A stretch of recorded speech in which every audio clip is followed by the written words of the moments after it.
पिता के पहले, अगर पिता के पहले मां चली जाती है तो शायद बेटी अपने आंसुओं को थामने की ताकत रख सकती है, लेकिन मां के पहले अगर पिता चला जाता है तो उस बेटी के आंसुओं को रोकने का सामर्थ्य हर किसी में नहीं होता। क्योंकि आज सिर्फ पिता नहीं गया है, आज उसका मायका भी चला गया, आज उसका मायका भी चला गया। क्योंकि अब वो उसका मायका नहीं रहा साहब, अब उसके भैया भाभी का घर रह गया। अब उसके भैया और भाभी का घर है, वो मायका नहीं है। उन बेटियों से पूछिए तो तड़पती हैं अपनी मां अपने पिता के घर जाने के लिए, उनसे एक बार मिलने के लिए। पता तो पड़ जाए कि मां की तबीयत खराब है, पिता की तबीयत खराब है, पता भर पड़ जाए एक बार। उनकी तड़प देखिए आप।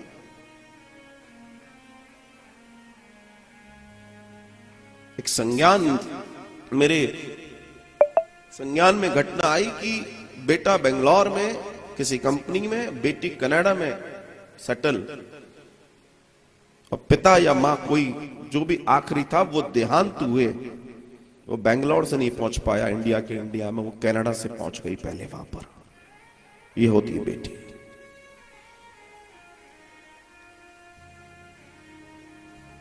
स्त्री के जितना जिगर दुनिया में न किसी के पास था, न है, न हो सकता।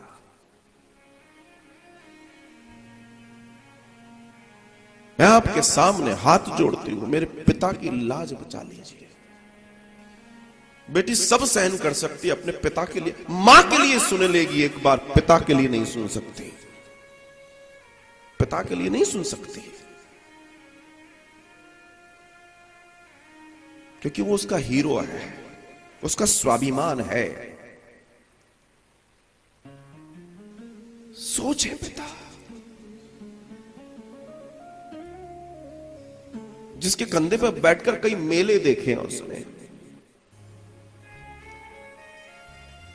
जिसकी जेब में हाथ डालने के लिए, जिस बच्ची ने देखा कि जिस पिता की जेब में, मेरे पिता की जेब में हाथ डालने के लिए मेरी दादी का भी हाथ कांपता है, उस पिता की जेब से वो ऐसे पैसे निकाल लिया करती थी और पिता मुस्कुरा दिया करता था। उसको मालूम है कि ये मेरा पिता है।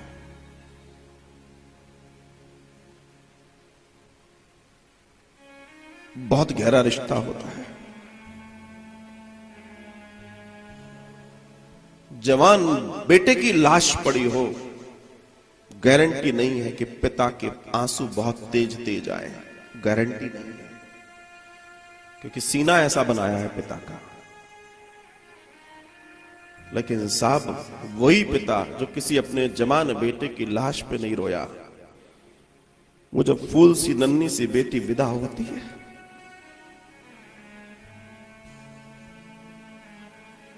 तो वही पिता उससे कलेजे से लगा के फूट फूट के रोता है। यह है पिता।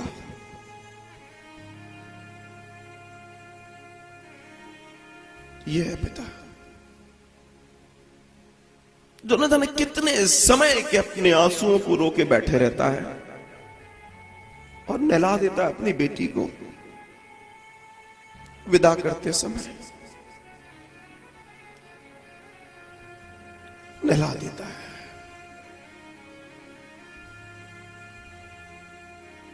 और बेटी अपने अपने अपने पिता पे न्यौछावर रहती है। न जाने कौन सा रिश्ता है ये, लेकिन इस रिश्ते से बड़ा कोई रिश्ता ही नहीं है, कोई रिश्ता नहीं है।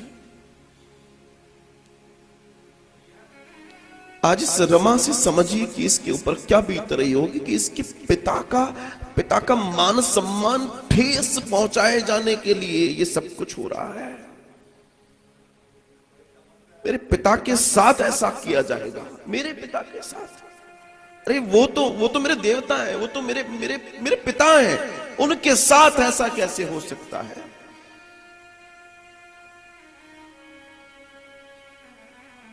और बेटियां तड़प जाती हैं। आज रमा की स्थिति भी यही है। वो रो पड़ी, वो चीख पड़ी, वो नाक रगड़ने लगी, माथा रगड़ने लगी, लेकिन कोई सुनने वाला नहीं है। आज उसे कोई सुनने वाला नहीं है। इस बेटी के दर्द को कोई समझने वाला नहीं है, कोई जानने वाला नहीं है।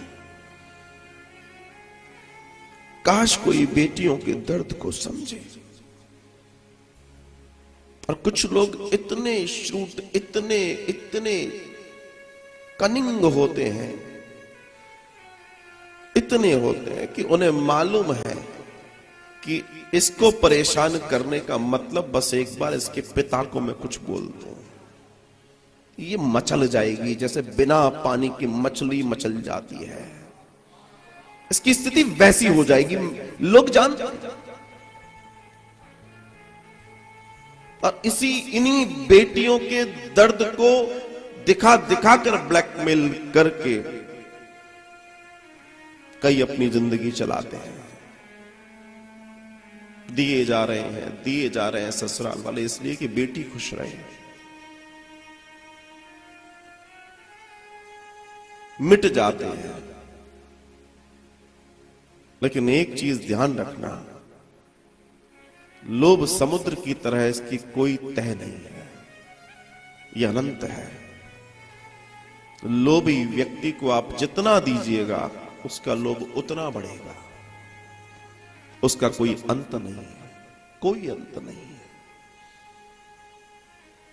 तो जीवन में सब ध्यान रखें, सब समझें, और यही जीवन का सार है। साहब, आज के समाज की स्थिति अगर देखें तो आज भी स्थिति बहुत अच्छी नहीं है, पहले से ज्यादा बदतर हो गई है।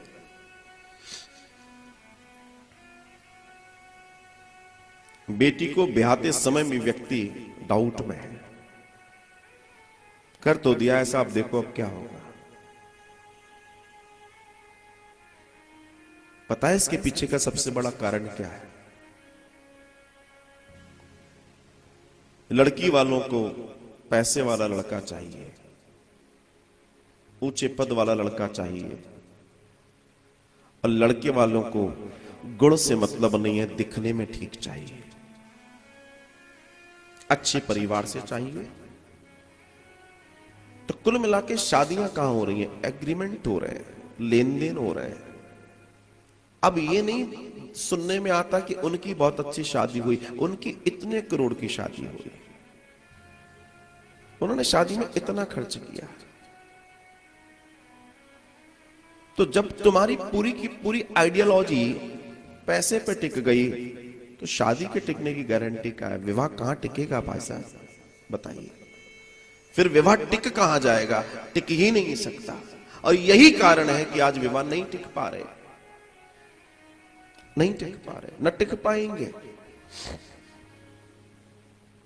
क्योंकि सब अपने अपने अहंकार में जी रहे हैं। वो ये कह रही है कि मैं भी लेकर आई हूं, वो कह रहा है कि मैं भी कम नहीं हूं, तो न तू कम न मैं कम।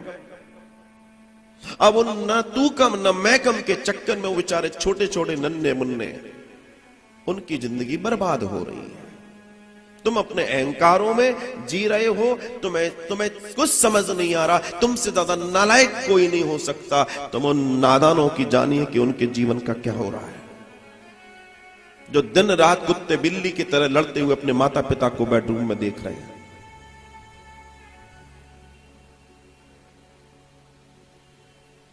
क्या दोगे तुम समाज को? क्या दोगे तुम संस्कृति को, जब तुम अपने बच्चों को एक अच्छे माता पिता ही नहीं दे पाए? तुम क्या दोगे? तुम कभी नहीं दे सकते। तुमसे अच्छे तो जानवर हैं, जो शेर से भी लड़ जाता है। कोई मृगी जब उसके बच्चे पे आती है, गाय सामने खड़े हो जाती है शेर के, नहीं मेरे बच्चे को तू मेरे को खा, फिर बाद में बात करना, पहले मुझसे लड़।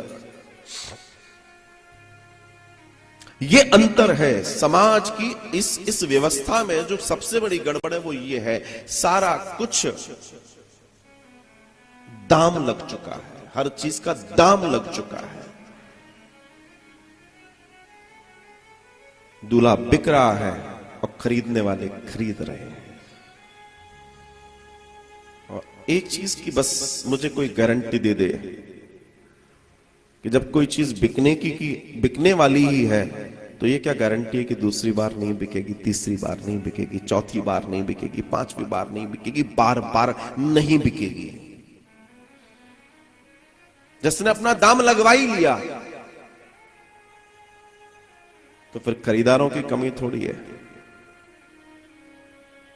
कुछ लोग फर्स्ट हैंड खरीदते हैं, कुछ लोग सेकंड हैंड भी खरीदते हैं।